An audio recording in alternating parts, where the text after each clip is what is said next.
In this video, I want to show a method to split a function into multiple parts to make it a bit easier to follow along instead of having one long function. I have a table here where I need to add delimiters because apparently the names were combined. I know anytime I go from a small letter to a capital letter, that means I have to do a split, meaning I can use the splitter by text transition function. Afterwards, I then have to combine the split list back into a proper text. And we can see here what I start with and what I should end up with, meaning I actually want to add a comma also. So we'll start by making a new query where I want to make the function. And my actual function is going to be in the last step, but I want to divide the function into two mini functions that I then call, meaning in my first step, I want to take the input variable, and for illustration purposes, I'll start out by directly referencing the column, and then afterwards we turn it into a parameter. I will then say equal table so that we can see the table. I want to use the splitter text by character transition function where I want to provide a list.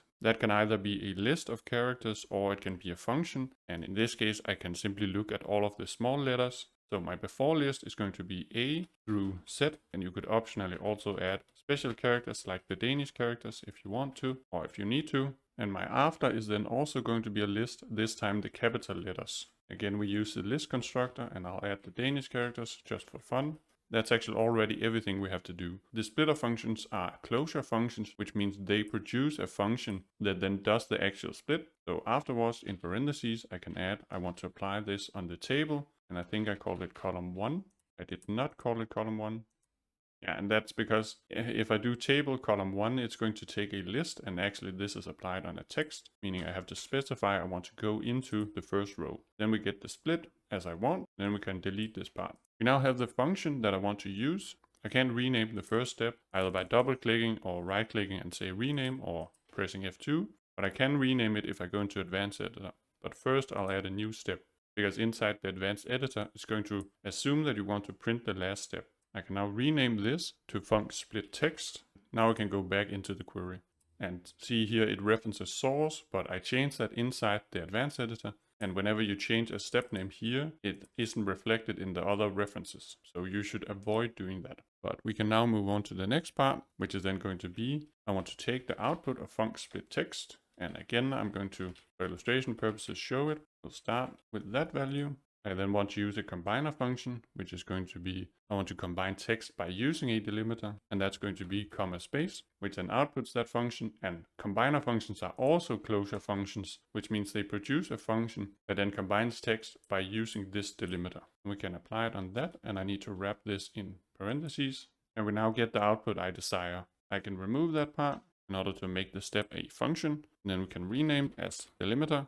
And then I'm actually already done. Now I have to add the last step, and this is the actual step that you call when you use the function inside of other queries. And I want this to be a function that takes one argument, which is then going to be the current row's value. So I will delete that and write, I want to take a text, and this should output text. And I want to specify that the output is a text, because that is in some cases necessary in order to add the correct data type. I say this goes towards, and then I want to use variables. I want to name this step 1 and say this is equal to func split text applied upon my text. And next I want to make step 2, which then takes the output of step 1 and uses that in the add delimiter step.